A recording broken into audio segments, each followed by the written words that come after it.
আসসালামু আলাইকুম ওয়া রাহমাতুল্লাহি ওয়া বারাকাতুহু। ইন্নাল হামদালিল্লাহি ওয়াহদাহু ওয়াসসালাতু ওয়াসসালামু আলা মান লা নাবিয়্যা বা'দাহু ওয়া আলা আলিহি ওয়া আসহাবিহি ওয়া মান তাবি'আহুম বিইহসানিন ইলা ইয়াউমিদ্দিন, আম্মা বা'দ। ফাকাদ আরশাদাল বারি ফি মুআজ্জামি তানজিলিহি ওয়া আযীমি খিতাবিহি বা'দ আউযু বিল্লাহি মিনাশ শাইতানির রাজীম।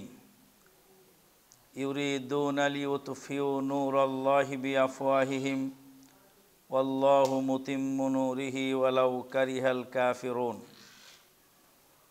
ওয়া ক্বালা আন-নাবিয়্যুল আমিন সাল্লাল্লাহু আলাইহি ওয়াসাল্লাম, মান আমিলা আমালান লাইসা আলাইহি আমরুনা ফাহুয়া রাদ্দুন, রাওয়াহু মুসলিম।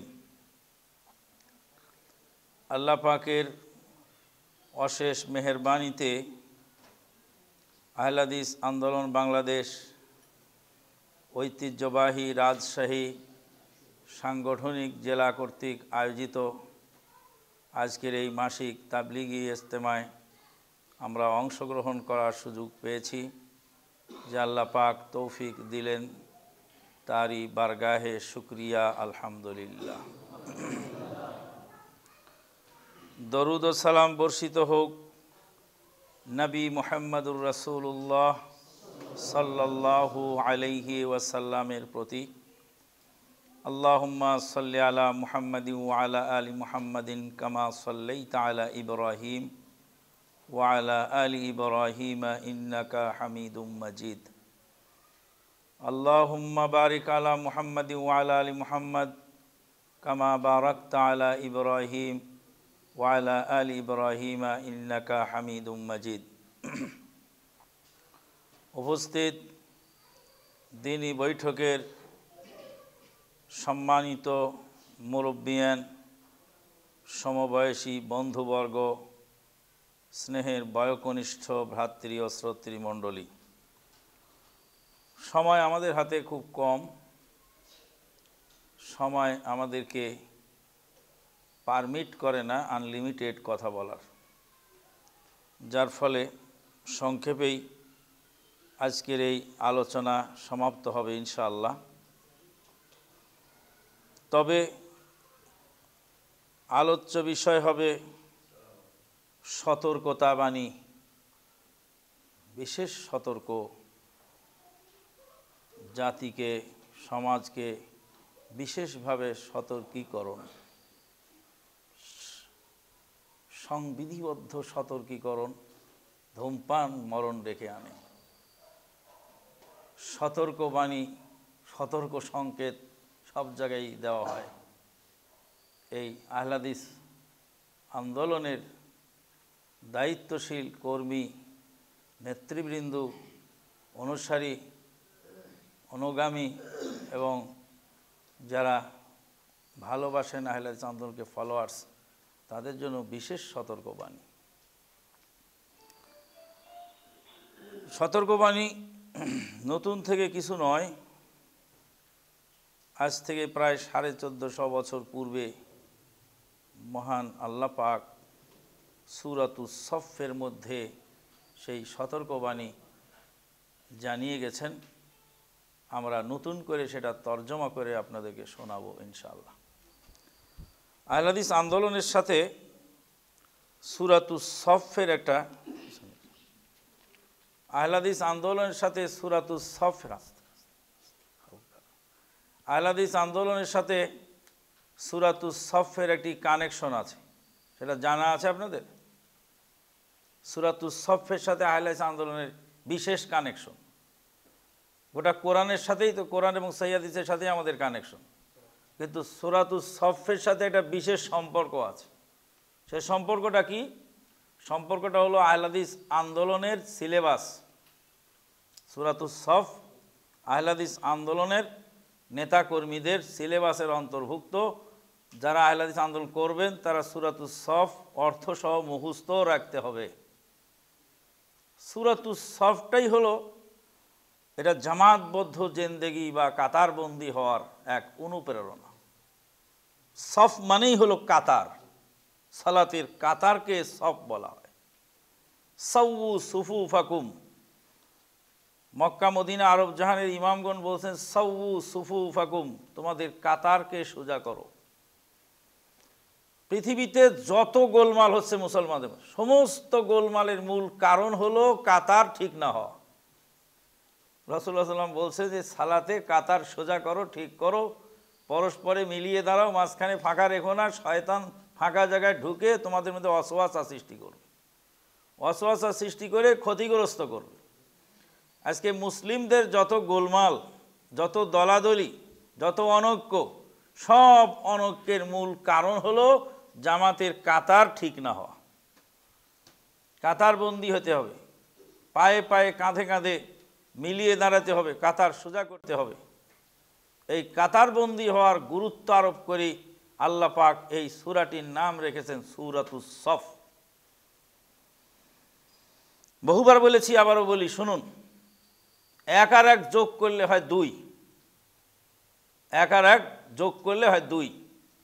আপনি এখানে একজন আছেন মুসলিম, আর ঢাকাতে আর এক মুসলিম আছেন। আপনি এখানে আছেন এক আহলে হাদিস, ঢাকাতে আর এক আহলে হাদিস, দুই আহলে হাদিস মিলে হলো দুই। আপনি একজন আর উনি একজন, দুই।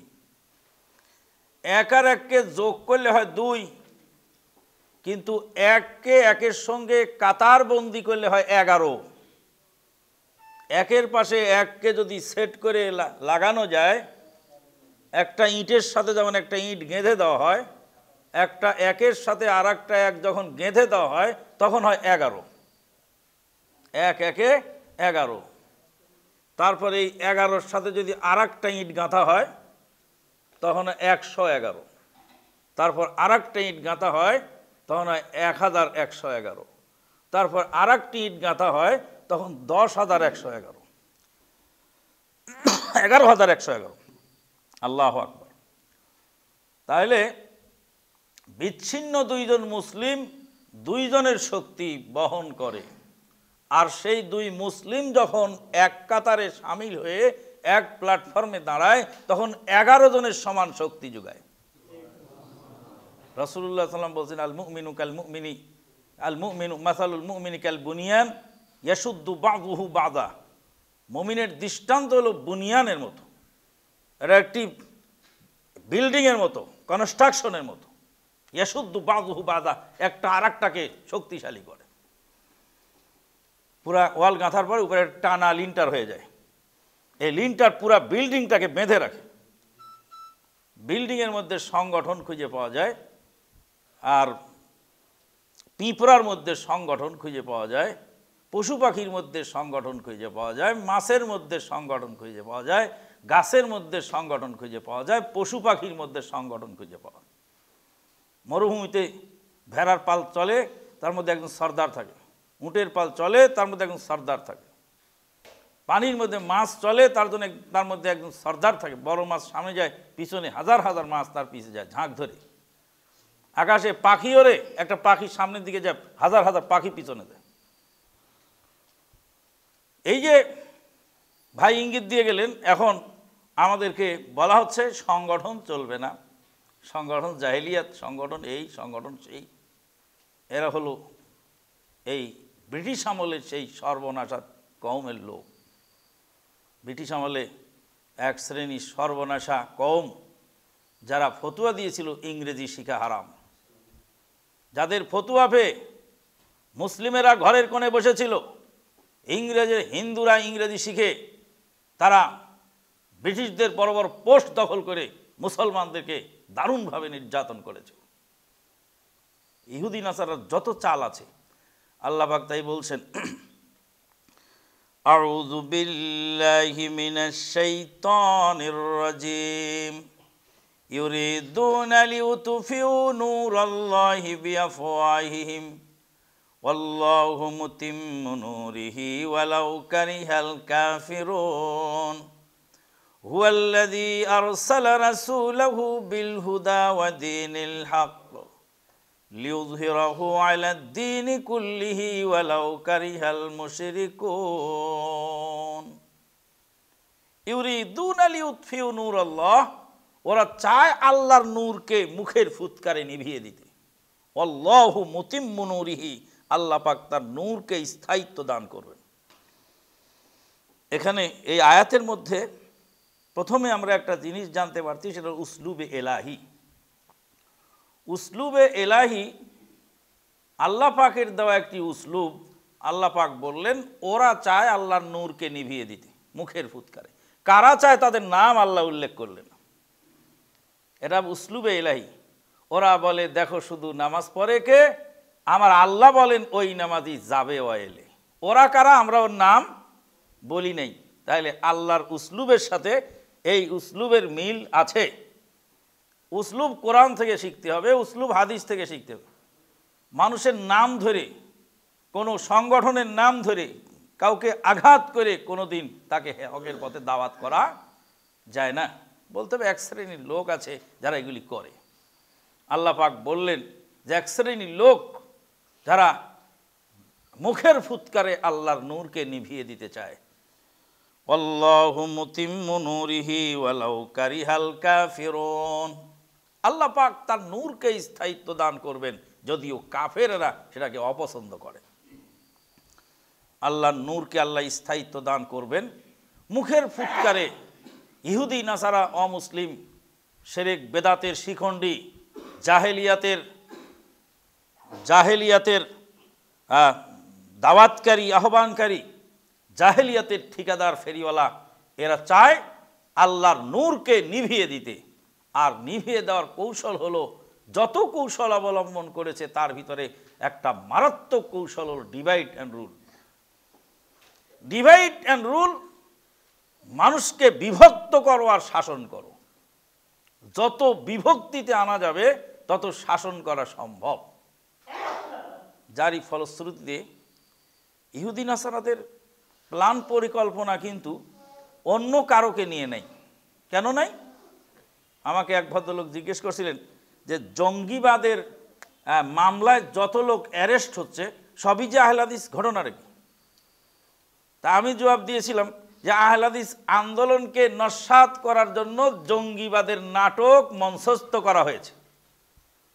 জঙ্গিবাদের নাটকটা সৃষ্টিই করা হয়েছে আহলে হাদিস আন্দোলনকে পৃথিবীর বুক থেকে মিটিয়ে দিতে, যার ফলে আহলে হাদিস আন্দোলনের লোকেরাই ধরা পড়বে, অন্য কেউ ধরা পড়বে না।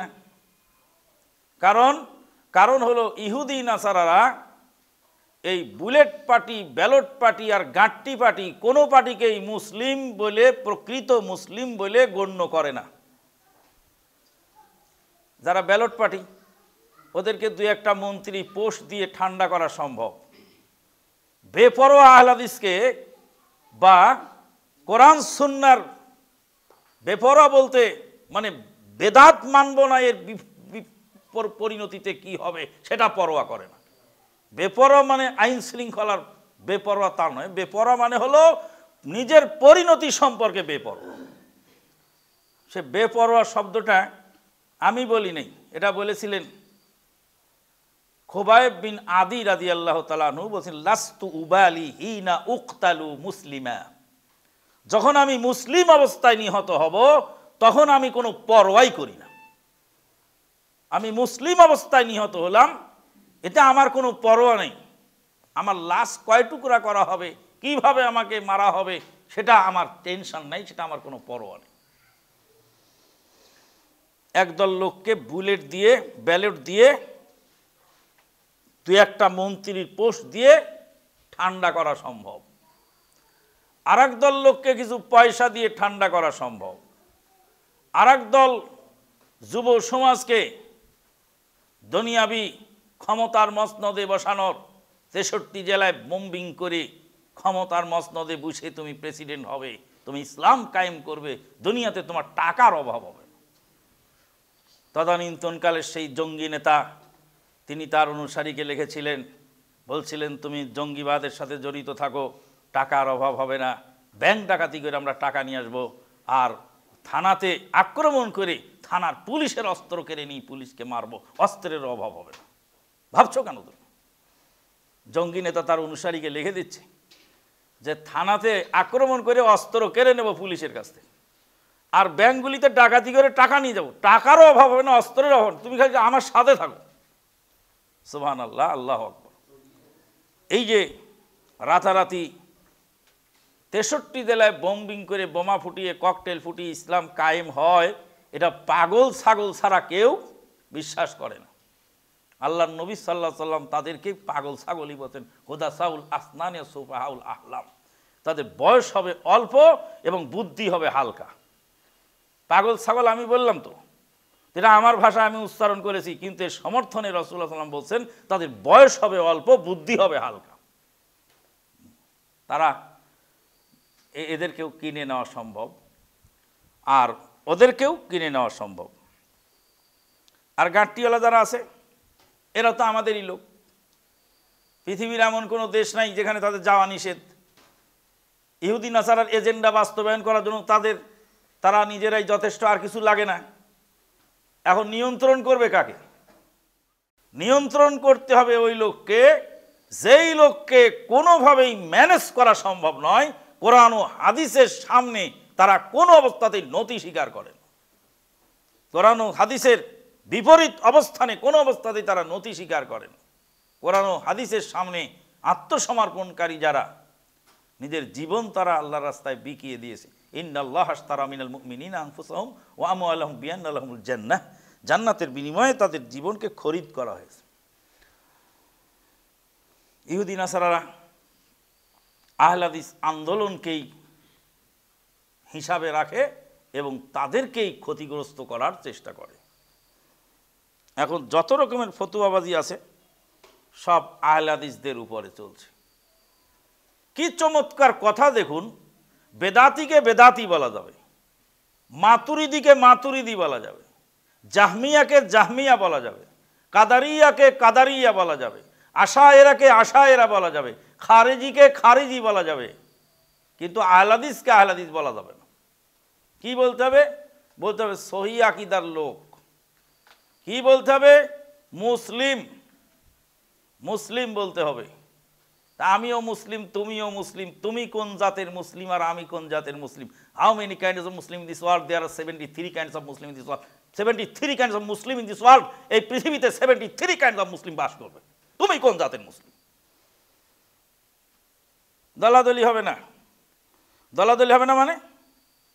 দলাদলি হবে না, এটা কোন কথা? আল্লাহর নবী বললেন 73 ভাগে ভাগ হবে, 73টা দল হবে, আর তুমি আসছো সব মানুষকে এক করে দিতে। হ্যাঁ, আল্লাহর নবী সাল্লাল্লাহু আলাইহি ওয়াসাল্লামের হাদিসকে উল্টিয়ে দিয়ে তুমি সব মানুষকে এক করে দিবে? কেমন তুমি ঐক্য করবে তুমি ভাবো। রাসূলুল্লাহ সাল্লাল্লাহু আলাইহি ওয়াসাল্লাম বলে 73 ফেরকা হবে আমার উম্মতের।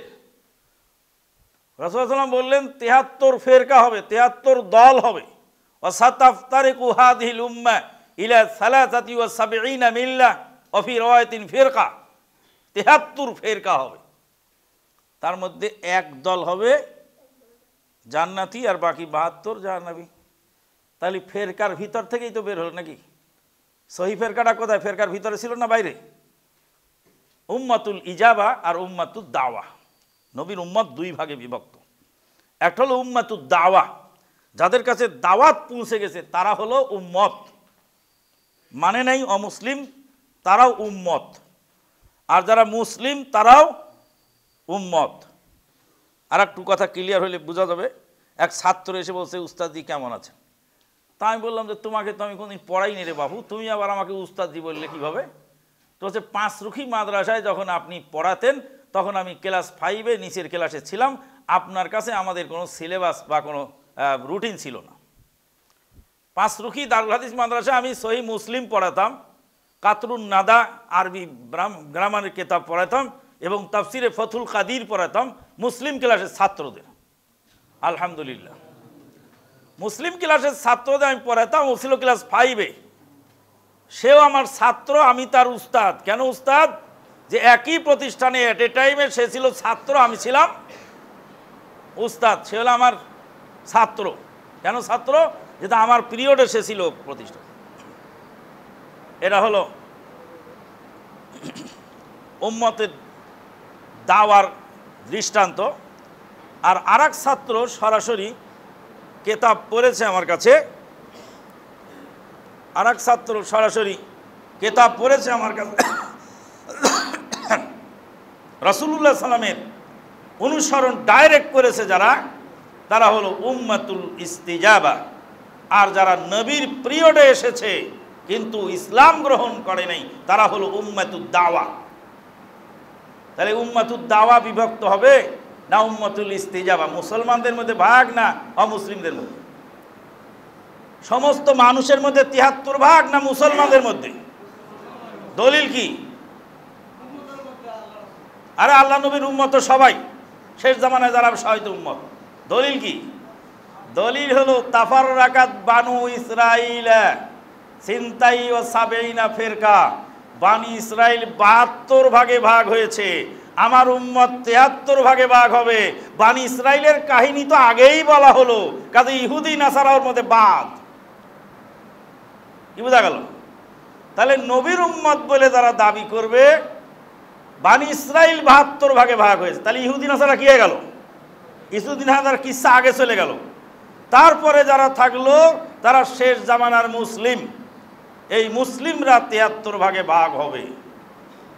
নবী সাল্লাল্লাহু আলাইহি সাল্লাম বললেন ৭৩ ভাগে ভাগ হবে। ভাগ হতেই হবে, হবে না মানে? ভাগ হবে না মানে ভাগ হতেই হবে কিয়ামতের আগে। ভাগ করতেই হবে বলি নাই, বলছি ভাগ হতেই হবে। ভাগ করতেই হবে বলি নাই আমি, বলছে ভাগ হতেই হবে। কাজেই ভাগ করার পক্ষে আমরা না, কিন্তু ভাগ হয়েই যাবে। ভাগ হবে কেন? কারণ নবী সাল্লাল্লাহু আলাইহি সাল্লাম ভবিষ্যৎবাণী জানিয়েছেন। নবী সাল্লাল্লাহু আলাইহি সাল্লামের ভবিষ্যৎবাণী যদি সঠিক হয় তো ভাগ হতেই হবে, ভাগ হবে। ভাগ করতেই হবে নয়, ভাগ হয়ে যাবে। রাসূলুল্লাহ সাল্লাল্লাহু আলাইহি সাল্লাম বললেন উম্মত ৭৩ ভাগে ভাগ হবে। তাহলে আপনি কোন ভাগ? আমরা বুঝি না ভালো করে। পায়ে কাঁটা ফুটলে আবার কাঁটা দিয়ে তুলতে হয়।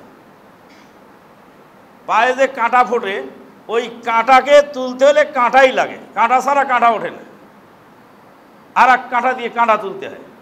কানের মধ্যে পানি ঢোকে কান পচাবার জন্য, এই কান পচানোর হাত থেকে বাঁচবার জন্য আবার নতুন করে কানে পানি দিয়ে নাচতে হয় যাতে আগের পানিটা বের হয়। উম্মত যখন ৭৩ ভাগে ভাগ হবে, উম্মত যখন বিভিন্ন বিভক্তিতে চলে যাবে, সেই উম্মতকে ঐক্যবদ্ধ প্ল্যাটফর্মে, সঠিক প্ল্যাটফর্মে জমা করাবার জন্য একটা নির্ভেজাল প্ল্যাটফর্মের প্রয়োজন হবে। পানির উপরে তুমি মানুষকে জমা করবা, ঐক্য করবা নাকি? মুসলমানের ঐক্যের দাওয়াত দিচ্ছ আর বলছো সংগঠন হারাম। তুমি কি পানির উপরে দাঁড় করাবা নাকি? না রাস্তার মধ্যে দাঁড় করায় দিবা? কোথায়? রাস্তার ডান দিয়ে চলো আর বাম দিয়ে চলো, এক সাইড দিয়ে চলো, রাস্তার মাঝখানে চলো না, গাড়ি তোমার ডাইল বাইর করে দিয়ে যাবে। ভালো করে মনে রাখো, সব জায়গায় নিরপেক্ষতা চলে না। এক জায়গায় হকের পক্ষে থাকতে হবে, আর এক জায়গায় নাহকের পক্ষে থাকতে হয়। নাহকের থাকে না, হকের উপরে থাক। নিরপেক্ষ মানে নিরপেক্ষ কি? নিরপেক্ষ তো শয়তানের কাজ। ধর্ম নিরপেক্ষ শয়তানি কথা। নিরপেক্ষ দুনিয়ার পৃথিবীর কোনো মানুষ আমরা দেখিনি। দুইজন লোক খেলা দেখতে যায়, খেলা দেখতে যায়, দেখতে দেখতেই হঠাৎ করে খেলা দেখতে গেছে, দেখতে দেখতেই ইস একটুতে গোল হলো না, হঠাৎ করে মনের অজান্তেই একটা পক্ষে সে চলে যায়। আল্লাহ পাক বলছেন ফারিকুম ফিল জান্নাতি ও ফারিকুম ফিস সাঈর। মানুষ কোনোদিন নিরপেক্ষ থাকে না। মানুষ হয় হকের পক্ষে থাকে না বাতিলের পক্ষে থাকে। আপনি কোন পক্ষে? তাহলে প্ল্যাটফর্ম লাগবে কেন? ঐক্যবদ্ধ করার জন্য। মানুষকে জামায়াত করবেন তো ঐক্যবদ্ধ করবেন, প্ল্যাটফর্ম লাগবে না?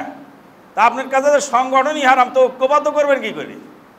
এর মানে হলো এটা শয়তানি কথা, এ জাতিকে ক্ষতিগ্রস্ত করার কথা। বন্ধুগণ, আল্লাহ পাক তাই বলছেন ইউরিদুনা লিউতফিউ নূরাল্লাহি বিআফওয়াহিহিম। ওরা চায় আল্লাহর নূরকে নিজের মুখের ফুৎকারে নিভিয়ে দিতে। আল্লাহু মুতিম্মু নূরিহি, আল্লাহ পাক তার নূরকে স্থায়িত্ব দান করবেন। ওয়ালাউ কারিহাল কাফিরুন, যদিও কাফেরেরা সেটা অপছন্দ করে। সংগঠন আহলে হাদিস বলা যাবে না, সংগঠন করা যাবে না। এটা হলো সংগঠন করা যাবে না। কুলির সংগঠন হবে, মেথরের সংগঠন হবে, মুসির সংগঠন থাকবে, কুলির সংগঠন থাকবে, মেথরের সংগঠন থাকবে, রিক্সাওয়ালার সংগঠন থাকবে। নর্থ বেঙ্গল থেকে রিক্সা চালাতে গেছে মঙ্গাপীড়িত হত দরিদ্র জনগোষ্ঠী, চলে গেছে চিটাগাং, চলে গেছে সিলেট রয়্যাল ডিস্ট্রিক্ট। কিন্তু সেই রিক্সাওয়ালার বাড়ি নর্থ বেঙ্গল, তার গায়ে হাত দিয়ে সিলেটের বড় ধনাঢ্য ব্যক্তি সাহস পায় না। কেন? একঝাট টান দিলে বেদঝাল লড়ে। মানে এক রিক্সাওয়ালার গায়ে হাত দেওয়া মানে লক্ষ লক্ষ রিক্সাওয়ালা কুলিমুদুর রাস্তায় নেমে যাবে। ডাক্তার জাকির নায়েক স্যার বললেন যে 80 লক্ষ ফলোয়ার্স হলো বাংলাদেশে আমার। কয় লাখ? কত লাখ? 80 লক্ষ ফলোয়ার্স।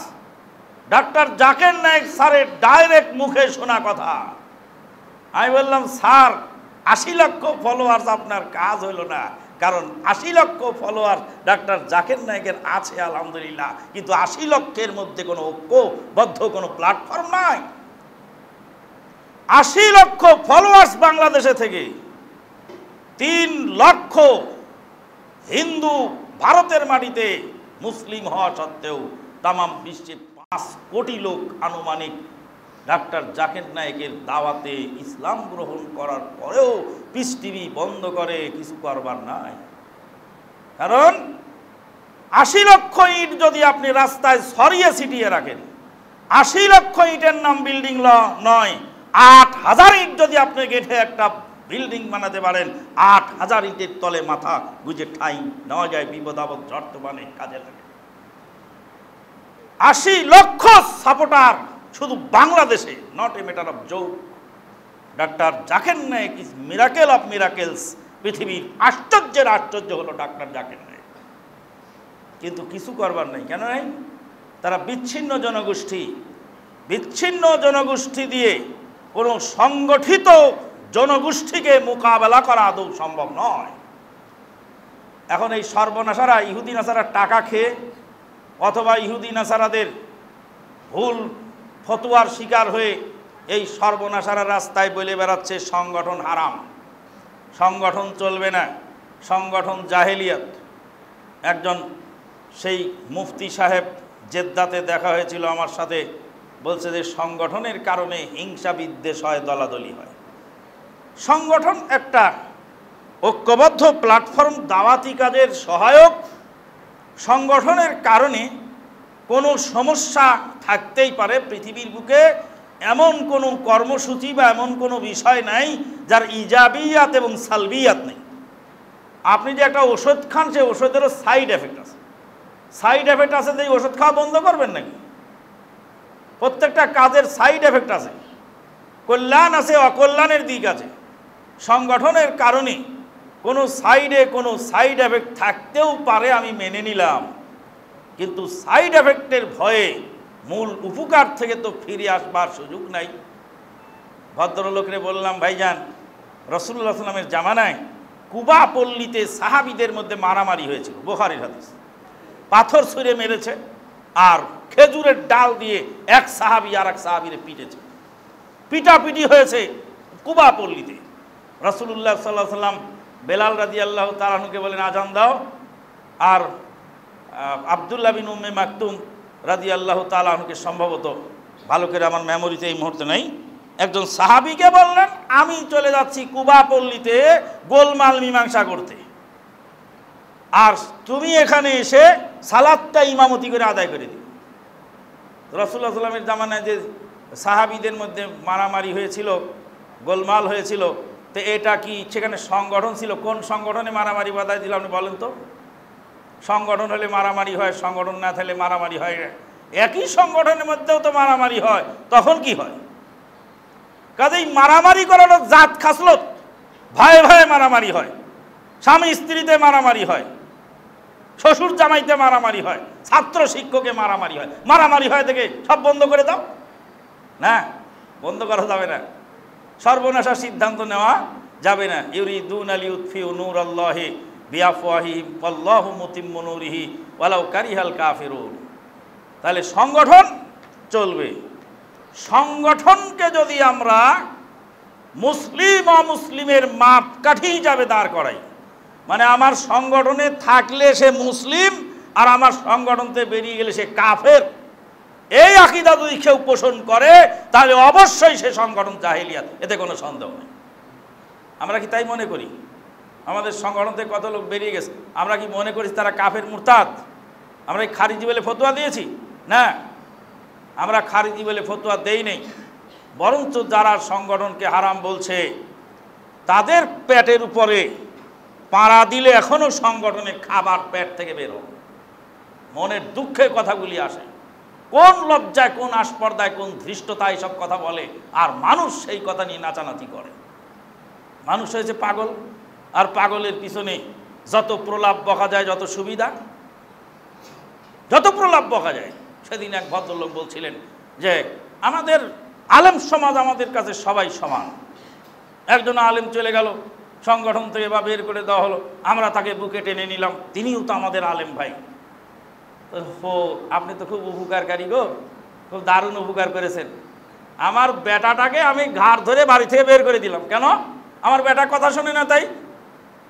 তা আমার বেটা কথা শোনে না, ওকে ঘাড় থেকে ধরে বাড়িতে বের করে দিলাম, বলে বের হয়ে যা, ভদ্রতা শিখে তারপর বাড়িতে ফের, বাপের কথা মানবি তারপরে চলবি। আপনি বললেন যে হা ছেলেটা কত ভালো রে, এই ভালো ছেলেটাকে বাপ জালেম জুলুম করে বের করে দিয়েছে। আপনি নিয়ে ছেলেকে খাইতেও দিলেন, থাকতেও দিলেন, থাকার জায়গা দিলেন, পয়সা দিলেন, সব দিলেন। ছেলে তখন দেখলো যে বাপের চেয়ে আমার চাচাই ভালো, বাপের কাছে আর ফিরে গেল না। চাচার আস্পর্ধায় ছেলে একদিন চাচারও ক্ষতি করবে, চাচার বোঝা উচিত। যেই ছেলে বাপের বুকে ফ্লাইং কিক মেরে বাড়ি থেকে বের হয়ে যেতে পারে, যেই ছেলে মায়ের মুখে লাথি মেরে বের হতে পারে, সে ছেলে তোমাকেও লাথি মারবে। তুমি বেশি দিন নয়, অপেক্ষা করো। তুমি কি করে বলো যে আমরা সবাইকে সমানভাবে ভাগ করি? তুমি যদি আমার ছেলেকে বলতে যে তোর বাপ তোকে খাইয়ে পরিয়ে ছোটকাল থেকে লালিয়ে পালিয়ে তোকে মানুষ করে এত দূর পর্যন্ত আনছে, বাপের সাথে গোলমাল করছিস মানে বেটা তোর বাপের মাধ্যমে তোর সাথে আমার পরিচয়, তুই আগে বাপের সাথে আপোষ কর, তারপর আমার কাছে আয়। তাহলে ছেলে অবশ্যই বুঝতো যে আমার বাপের রেফারেন্স ছাড়া চলবার কোথাও পথ নাই। আপনি মনে করেন ভালো কাজ করছি, কিন্তু ভালো কাজ ওটা নয়। আল্লাহ পাক বলেন আল্লাযীনা যাল্লা সাইয়ুহুম ফিল হায়াতিদ দুনিয়া ওয়া হুম ইয়াহসাবুনা আন্নাহুম ইহসিনুনা সুনা। যারা মনে করে ভালো কাজ করছি, ভালো কাজ সেটা নয়। ভালো কাজ মনে করে মানুষ অনেক কিছুই করে, কিন্তু সেটাতে কত বড় সর্বনাশার সিদ্ধান্ত হয় সেটা জানবার দরকার আছে। বন্ধুগণ, বহু রকমের ফতোয়া মিফতাহুল জান্নাহ আল্লামা সৈয়দী রাহিমাহুল্লাহ লিখেছেন। মিফতাহুল জান্নাহ একটা কিতাব লিখেছেন জালালউদ্দিন সৈয়দী রাহিমাহুল্লাহ। মিফতাহুল জান্নাহ কিতাবের মধ্যে এই সহিহ আকীদার মুসলিমদের নাম আহলে হাদিস হবে, এটা সেখানে তিনি উল্লেখ করেছেন। সহিহ আকীদার মুসলিমদের নাম আহলে হাদিস। আজকে আহলে হাদিসের আকীদার উপর আক্রমণ করে, আহলে হাদিসের বিশ্বাসের উপর আক্রমণ করে তোরা থেমে নাই। ওরা আহলে হাদিসের নামটা পর্যন্ত পৃথিবী থেকে মুছে দিতে চায়। আহলে হাদিস না বলে মুসলিম বলো। এইভাবে ফিতনা ফাসাদ যারা বরপা করছে সমাজে, লোমহর্ষক ঘটনাগুলি ঘটে যাচ্ছে একের পর এক। সহিহ আকীদার আলেম মনে করে যাদেরকে আমরা দুধ কলা খাওয়ায় লালন পালন করলাম, তাদের মধ্যে একজন আলেম সাহেব বলছেন আহলে হাদিস কি? আবার আহলে হাদিস কি? আহলে হাদিস আরব দেশে নাই, আহলে হাদিস মিশরে নাই, আহলে হাদিস সুদানে নাই, আফ্রিকায় নাই, কোনো দেশে নাই, আহলে হাদিস পৃথিবীর কোনো দেশে নাই। এখানে আহলে হাদিস কিসের? আনসারুস সুন্নাহ বলা হয়, ওদের সালাফি বলা হয়। আহলে হাদিস কি? আহলে হাদিস কিছু নেই। আহলে হাদিস হলো ইমাম আবু হানিফা সাহেবকে গালিগালাজ করে। নাউযুবিল্লাহ মিন যালিক। 20 দাঁত ভাঙা জবাব মানুষ দিয়ে দিয়েছে সবাই। আহলে হাদিস ইমাম আবু হানিফা সাহেবকে গালিগালাজ করে, তারা হলো আহলে হাদিস। কে বলছেন? দুধ কলা খাওয়ায় আহলে হাদিস বলে যাকে মানুষ লালন পালন করে সে বলছেন। নাসিরউদ্দিন আলবানী রাহিমাহুল্লাহ সাহেব কে বলছেন? তিনি হলেন হাদিসের ফেরিওয়ালা, ওষুধ বিক্রেতা। বসে যারা ওষুধ বেচে তারা ওষুধের গুণাগুণ জানে না, কোন ওষুধের কোন কাজ, ওটা জানে ডাক্তার। যারা মাযহাব মানে, ফিকহ মানে, ওরা হলো জানে যে হাদিস কোথায় কোথায় চলবে। আর যারা হাদিস নিয়ে চলে ওরা হলো ওষুধ বিক্রেতা, ওরা হলো ফার্মাসিস্ট। ফার্মাসিস্ট বলে আপনাকে গালি দিচ্ছে, আপনি তাকে সহিহ আকীদার মনে করে বড় চেয়ার পেতে দিয়ে তাকে দিয়েছেন বসতে। আর একজনকে আপনি সহিহ আকীদার মনে করেছেন, তিনি এতদিন যা বলেছেন, কবরের আযাব দেখায় গেছেন, শোনায় গেছেন আপনাদেরকে ট্যাবের মাধ্যমে। তারপরে তিনি বলছেন পৃথিবী 18 সাল 19 সালের মধ্যেই শেষ হয়ে যাবে। 19 সাল তো শেষের পথে, পৃথিবী কখন শেষ হবে, হুজুরের ভবিষ্যৎবাণী কি আছে সেটা সামনে দেখবার বিষয়। 1450 বছর পূর্বে নবী সাল্লাল্লাহু আলাইহি ওয়াসাল্লাম বললেন কবরের আযাব জিন ইনসান শুনতে পায় না, কিন্তু হুজুর সাহেব ইহুদি নাসারার রেকর্ড করা আওয়াজ এনে জাতির সামনে বলে 30,000 টাকা আপনার পকেট থেকে হাতিয়ে নিয়ে চলে যাচ্ছেন। এখন আবার নতুন করে বলছেন ইয়ামানের এক যুবক, তার মধ্যে ইমাম মাহাদির 75% মিলে গেছে, সৌদি সরকার তাকে বন্দি করে রেখেছে। ইমাম মাহাদিকে সৌদি সরকার বন্দি করে রেখেছে। তারপর বলছে হতেও পারে নাও পারে, ধর্ম কি হতেও পারে নাও পারে দিয়ে চলে? তিনিও সহি আকীদার লোক। আর এক সহি আকীদার লোক বলছেন, আপনারা মনছেন তথাকথিত সহি আকীদার লোক বলছে ব্যবহৃত স্বর্ণের যাকাত লাগবে না। আমাকে যখনই বলা হলো অমুক ডক্টর বলেছেন ব্যবহৃত স্বর্ণের যাকাত লাগবে না, বললাম ওরা হলো মাযহাবী আলেম, ওদের পূর্বপুরুষেরা বলছে যেই জমিনে খাজনা লাগে সেই জমিনে ওসর লাগে না, এরা সর্বনাশা পুঁজিপতিদের পক্ষের লোক। আরেকজন আলেম সাহেব এখন ইদানিং এসে আরো অনেক ধরনের কথা, আরেকজন আন্তর্জাতিক খ্যাতিসম্পন্ন মুফাসসিরে কোরআন, তিনি বলতেছেন যে সুন্নাত মানতে হবে, হাদিস মানতে হবে। এত বড় নাদান যে হানাফি মাযহাবের নুরুল আনোয়ার কিতাবটা যদি পড়ে, তার ভিতরে লিখেছে যে সুন্নাহ হলো মুরাদিফুল হাদিস আর হাদিস হলো মুরাদিফুস সুন্নাহ। সুন্নাহ এবং হাদিস সমঅর্থবোধক, একই শব্দের দুইটা নাম, একটা হলো নুন আর একটা হলো লবণ, একই জিনিসের দুইটা নাম। নুরুল আনোয়ার কিতাবটুকু পড়ো নেই, তারপরে তুমি আন্তর্জাতিক খ্যাতিসম্পন্ন মুফাসসিরে কোরআন নাচাচ্ছে কারা এদের সব লোকদেরকে? জাহেলিয়াত বর্ষিত হবে, আল্লাহর নবী বলছেন জাহেলিয়াত বর্ষিত হবে, জাহেলিয়াত বর্ষণ হবে, মূর্খতা বর্ষণ হবে। আজকে মূর্খতা বর্ষণ হচ্ছে ইন্টারনেটের মাধ্যমে, ইন্টারনেটে মুক্তি। সেদিন এই নওদাপাড়াতে 11 সাবজেক্টের মধ্যে 7 সাবজেক্টে ফেল। নওদাপাড়ার ছাত্র 11 সাবজেক্টের মধ্যে 7 সাবজেক্টে 8 সাবজেক্টে ফেল, তারা এখন হয়ে গেছে শায়েখ, ইন্টারনেটের শায়েখ, ইন্টারনেটের মুক্তি। শায়েখ শব্দটা আর ব্যবহার করতে আমার নামের সামনে আমি মানা করে দিয়েছি, কেননা শায়েখ শব্দটা, এটা এই শব্দটা আজকে অপদার্থ শব্দে পরিণত হয়েছে বাংলাদেশে। মদিনা ইউনিভার্সিটির professor doctor Abdur Razzaq Al আব্বাদ, Medina ইউনিভার্সিটির মসজিদের খতিব, সৌদি রেডিও টেলিভিশনে বক্তব্য দিয়ে থাকেন। মদিনা ইউনিভার্সিটির professor, senior professor doctor Abdur Razzaq Al Abbad মিনার মসজিদে তিনি অপেক্ষমান। একজন ঘোষক ঘোষণা দিলেন, একজন তালেব এলেম এই মুহূর্তে কিছু কথা বলবেন। তালেব এলেম বক্তব্য দিবেন। ঘোষণা দেওয়ার পরে ডক্টর আব্দুর রাজ্জাক আল আব্বাদের কণ্ঠস্বর শুনে আমি দ্রুত এগিয়ে গেলাম।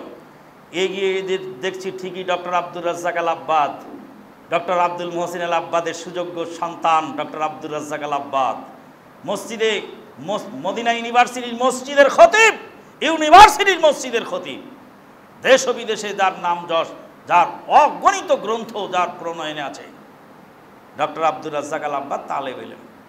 আমি গিয়ে সামনে আগায় গেলাম, বক্তব্য শেষ হলো, সালাম দিলাম। স্যার আপনি ডক্টর আব্দুর রাজ্জাক আল আব্বাদ? হ্যাঁ আমি তো আব্দুর রাজ্জাক, তুমি চেনো না আমারে? হ্যাঁ চিনি তো স্যার। আপনাকে আবার নতুন করে আজকে চিনতে হচ্ছে, আপনার নাম তালেব এলেম। তালেব এলেম শুনে ভাবলাম কন্যা ছাত্র, তা আপনি কি তালেব এলেম? হ্যাঁ আমি তালেব এলেম। তা আলেমকে? বলে আলেম আমার আব্বা। আলেমকে? বলে আলেম আমার আব্বা, আলেম আমার দাদা। আলেমকে? আলেম মোহাম্মদ বিন সালেহ আল উসাইমিন। শায়েখকে?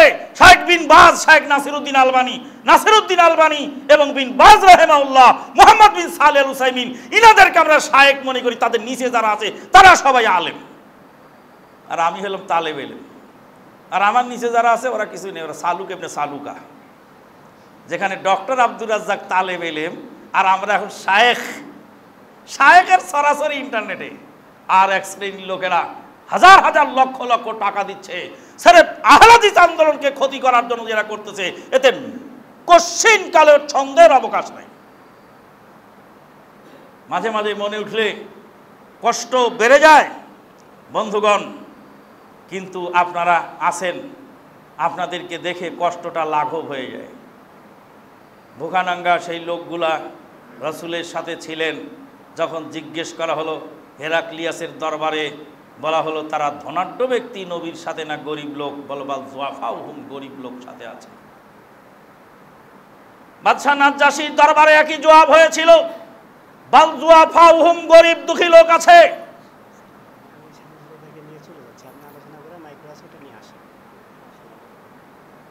গরিব দুঃখী লোক, এই হয়ে গেছে তো, শেষ হয়ে গেছে। গরিব দুঃখী লোক তার সঙ্গে আছে বাল জুয়াফাউহুম, গরিব দুঃখী লোক থাকবে। গরিব দুঃখী লোক দিয়ে হক প্রতিষ্ঠিত হবে, অপরিচিত লোক দিয়ে হক প্রতিষ্ঠিত হবে। আমাকে সেদিন এক ভদ্রলোক বললেন, আপনার মাদ্রাসা কই? বললাম, আমি তো মাদ্রাসা বানাই নেই, আমার বাড়ির সামনে একটা মক্তব চলে আমার নেতৃত্বে, একটা ওক্তীয় মসজিদ আছে। বলে, এত বড় আলেম আর এই মক্তব দিয়ে চলবে? বললাম যে বেশ্যা মহিলাকে, তৃষ্ণার্ত কুকুর ছানাকে পানি পান করানোর বদৌলতে আল্লাহ জান্নাত দিয়েছেন। আল্লাহ যদি আমার মক্তবটা কবুল করেন, আমার জন্য জান্নাত রেডি আছে গো। আল্লাহ যদি আমার একদিনের বক্তব্য পছন্দ করেন, তা জান্নাত রেডি আছে। এই তো গত মাসের 31 তারিখে আমার হোম ডিস্ট্রিক্ট পাবনাতে বক্তব্য দিতে গিয়ে মহতারাম আমিরে জামাতের নামও উল্লেখ করার অপরাধে সেখানে অপমান অপদস্থ নাকানি সুবানি খেয়ে কোনো মতো ফিরে চলে এসেছি জান বাঁচায়। আমি আমানুল্লাহ না হয়ে অন্য কেউ হলে মানসিকভাবে টর্চারিং যতটুকু করা হয়েছে, শারীরিকভাবে হিট করতেও দ্বিধাবোধ করতো না। কি মনে করেন? কাটিহি বার সারে ময়দান মাগার ঝুঁকি তো নেই। আল্লাহকে বলেছি, আল্লাহ তুমি একদিনের ইবাদত কবুল করে জান্নাতের ব্যবস্থা করো। আমলের ভিতরে ইখলাস থাকলে আমল কবুল হবে, না হলে হবে না। আপনাদের মতো ভুকা নাঙ্গা লোক, গরিব দুঃখী মানুষ, সাধারণ মানুষ, বড় বড় আলেম ওলামা, মুফতি, মুহাদ্দিস, মুহাক্কিক, বড় বড় পণ্ডিত চলে যাচ্ছে, টাকাওয়ালা পয়সাওয়ালা চলে যাচ্ছে। গরিব দুঃখী মানুষের জন্য এই আন্দোলন সহি আন্দোলন, বিলাসপ্রিয় লোকদের জন্য সহি আকীদার আন্দোলন নয়। চাটাইয়ের উপর বসতে পারবা চলো, মাটির উপরে বসতে পারবা থাকো, খেয়ে না খেয়ে চলতে পারবা চলো, না চললে ফের ফেলে দিয়ে চলে যাও, কোথায় টাকা আছে সেখানে যাও। আহলে হাদিস আন্দোলন সহি আকীদার আন্দোলন, পৃথিবীর কারো সাথে আপোষ করতে আসেনি এই আন্দোলন।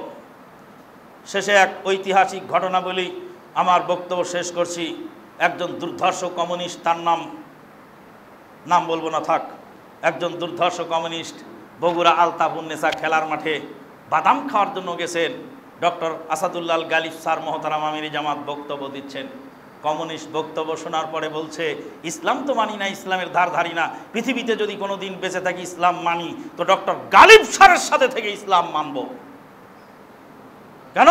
বলে, ইসলামের কিছু আমি বুঝি না, তবে এতটুকু বুঝি, পৃথিবীর কারো সঙ্গে ইসলাম আপোষ করতে আসে না। ইসলাম চলবে ইসলামের গতিতে, এটাই আমি বুঝি। আমি একজন কমিউনিস্ট, আমি বুঝি আপোষ করতে পৃথিবীর কারো সাথে আসেনি। কিন্তু ডক্টর গালিব স্যারের কথার ভিতরে আপোষহীন বক্তব্য আমি শুনেছি। তাই আমি যদি কোনোদিন ইসলামের ধার ধারি, তার ডক্টর গালিব স্যারের সাথে থাকব। তারপরে থিসিস ছাপানোর দায়িত্ব নিলেন, প্রচ্ছদ বানানোর দায়িত্ব নিলেন। প্রচ্ছদ প্রথমে বানিয়ে দিলেন, এইভাবে লাল প্রচ্ছদের মধ্যে সবুজ একটা রেখা চলে গেল। সবুজ রেখা কেন?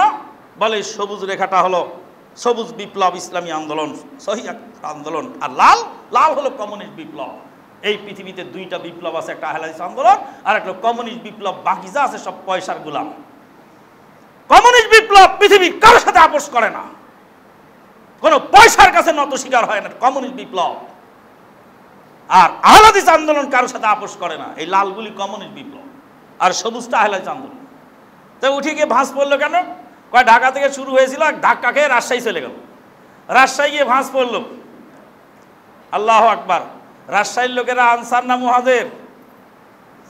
এই আনসার না মুহাজির? রাজশাহীর লোক, রাজশাহীর লোক আনসার। ওয়াস-সাবিকুনা আল-আউয়ালুনা মিনাল মুহাজিরিন ওয়াল আনসার। একদল হিজরত করবে আর একদল নুসরত করবে। হিজরতকারী আর নুসরতকারীদের দ্বারা ইসলাম প্রতিষ্ঠিত হয়েছে।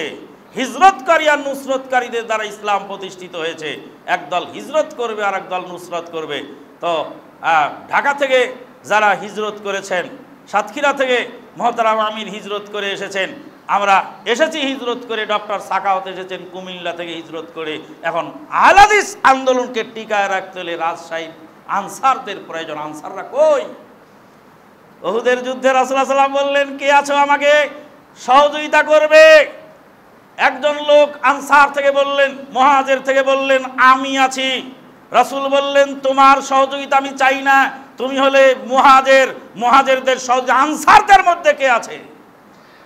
তিনবার বলার পরে জনৈক আনসারী সাহাবী বললেন, আমি আছি হে নবী, আপনার কাছে সহযোগিতায়। আপনারা রাজশাহীর লোক, আহলে হাদিস আন্দোলনকে নুসরাত করবেন তো নাকি? হ্যাঁ, নুসরাত করবেন। এই আমবাগানে 1956 সালে, এই নওদাপাড়ার আমবাগানে 1956 সালে, এই নওদাপাড়ার আমবাগানে 1956 সালে মাওলানা আব্দুল আল কাফি আল কুরাইশি রাহিমাহুল্লাহ গরুর গাড়িতে চড়ে এসে সংগ্রাম করেছিলেন, সম্মেলন করেছিলেন। এই আহলে হাদিস রাজশাহীর মহতারাম আমির জামাতকে বলেছি, রাজশাহীতে কি স্যার? ভাই রাজশাহী হলো, ঢাকা হলো বাংলাদেশের রাজধানী, আর রাজশাহী হলো আহলে হাদিস আন্দোলনের রাজধানী। আহলে হাদিসদের রাজধানী হলো রাজশাহী, রাজশাহী হলো আহলে হাদিসদের সূতিকাগার, আহলে হাদিসদের রাজশাহী হলো আহলে হাদিস আন্দোলনের সূতিকাগার। কিন্তু সেই রাজশাহীর লোকদেরকে ধরে বসেছে এই সমস্ত বুলেট পার্টি আর ব্যালট পার্টি। রাজশাহীর আহলে হাদিসদের মাথায় সুয়ার হয়ে এরা তাদের আন্দোলন চালায়, আর আহলে হাদিসের গলায় ছুরি চালায়, আর আমরা চুপচাপ নীরব দর্শকের ভূমিকা পালন করি। ওমা আলাইনা ইল্লাল বালাগ। বলছিলাম ঢেঙ্গি স্বর্গে গেলেও বাড়া বানতে হয়, সময় আমাদেরকে পারমিট করে নেই। আল্লাহ চাহে তো ইনশাআল্লাহ ঈদের পরে আবার আর একদিন আপনাদেরকে প্রাণ খোলা কথা শোনাবো। আসসালামু আলাইকুম ওয়া রাহমাতুল্লাহি ওয়া বারাকাতুহু।